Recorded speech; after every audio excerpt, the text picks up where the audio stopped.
This is Plant-Based Briefing. Biden pledges $1 billion to meat farmers. Why not invest in plant protein? By Lucy Danziger at thebeet.com. And I'm Marian Erickson, and this is the curated content plant-based podcast for people who are interested in healthy, compassionate, and sustainable living in about 10 minutes or less every weekday. I search for a variety of articles, get permission, and read them to you here. Today's article is from thebeet.com. They're a plant-based media platform offering a variety of information on food, health, news, reviews, and expert advice. So now let's get to today's plant-based briefing. Biden pledges $1 billion to meat farmers. Why not invest in plant protein? An op-ed by Lucy Danziger at thebeet.com. When the Biden administration announced a $1 billion plan to help out farmers struggling to put food, specifically meat, on America's tables, it was met with praise by the farming community. But the question is, why not invest in the future of plant-based protein instead? The bailout is intended to be a lifeline for small farmers who have seen disruptions in the workforce due to COVID-19 causing hardship to their farms, as well as inflationary prices at the market and growing meat and poultry shortages across the country. No one is rooting for inflationary prices, and our hearts go out to struggling farmers since everyone wants to help small business owners trying to stay afloat. But the administration's earmarking of funds to build more meat processing plants across the U.S. seems atavistic and could instead be used to help independent farmers re-engineer their production to crops such as peas, soybean, and oats, all of which are in high demand, as 61% of consumers say that plant-based proteins are the wave of the future and a preferred source. As shortages of meat and eggs, poultry and pork grow nationwide, rather than double down on our need for these sources of protein, we should be encouraging consumers to opt for plant-based proteins, which now come packaged in tasty and realistic meat alternatives, poultry substitutes, and eggs made without the chicken. For a full list of what to buy at the store, check out these meat alternatives linked here to try today. Farmers are struggling. The main issue is there's a lack of options for farmers and ranchers to sell their products. Deputy Director of the National Economic Council, Bharat Ramamurthy, was quoted as saying in early January, "The meatpacking industry is highly concentrated. There are only a few different options, and in some regions of the country, there may be only one option for farmers and ranchers to sell their products. That means they have to take whatever price they are offered." The bailout comes as consumers have seen meat prices go up at the grocery stores, but farmers and ranchers are not making more money, and in fact, production during the pandemic is costing them more too. Tracy Tomasic raises beef cattle in Central Texas and told a local news station in Texas that these last few years have been difficult for people in his industry. Quote, "I can speak for everybody in the livestock industry across the state," Tomasic said. "Things have been challenging for the most part when it comes to producing the livestock, the commodity that we sell and these families make a living off of." One answer to this economic crisis is to re-engineer farming. Spending $1 billion to invest in more meat production is the opposite of what many companies are doing privately. Elmhurst, the dairy company founded in 1925, made the bold decision to go fully plant-based several years ago, and now is seeing success with its plant-based creamers, milks, and popular non-dairy products.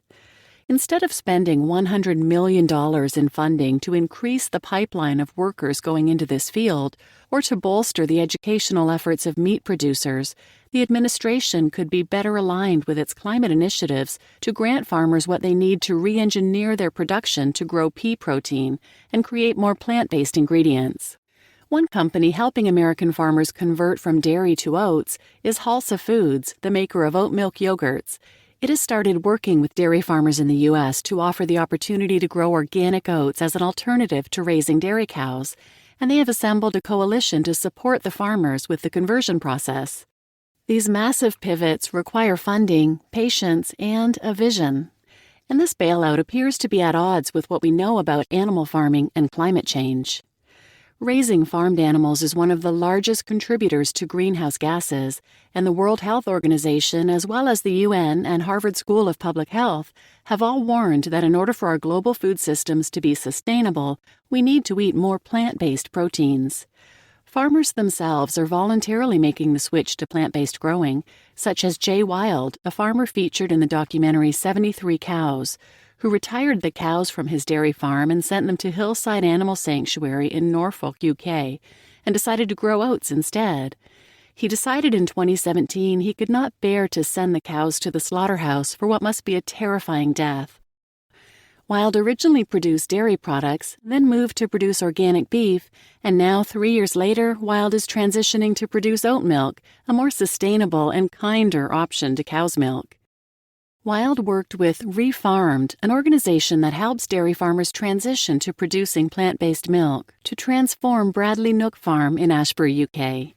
According to Refarm's website, quote, "By uniting together with farmers and providing them with the tools they need to move away from the dairy trade, we're offering a viable new opportunity for their businesses to be a part of the growing plant-based movement." Bottom line, this $1 billion bailout to farmers could be used to help them grow plant-based protein instead. You just listened to Biden Pledges $1 billion to Meat Farmers. Why Not Invest in Plant Protein? By Lucy Danziger at thebeet.com. And I'm Marian Erickson, and this is Plant-Based Briefing. And if you're interested, there are all kinds of organizations, most of them nonprofits, working to help farmers transition to plant farming. There's Halsa Foods and Refarmed, both mentioned in the article. There's Rowdy Girl Sanctuary, they're former cattle ranchers. Miyoko's Creamery, the Transfarmation Project. If you Google it, the list goes on, really. There's even one that I'm aware of that focuses on skills to help workers from animal ag, slaughterhouse workers, etc., transition and learn other skills. They're called the Brave New Life Project. And one example that I loved about farmers being progressive and adapting to the times was in the film Plant Pure Nation, which you can watch for free on YouTube.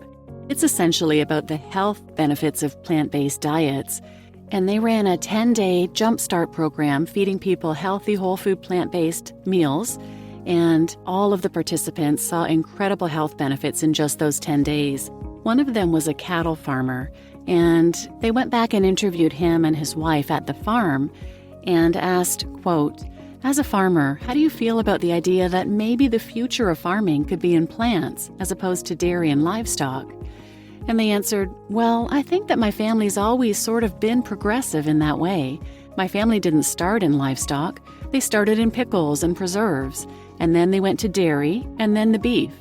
I think anytime you diversify, you're better off, and being more sustainable."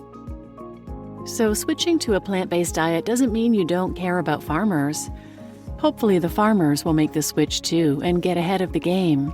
They'll be better off, the environment will be better off, and definitely the animals will be better off too. So please share this episode with anyone who might benefit, and thanks for listening.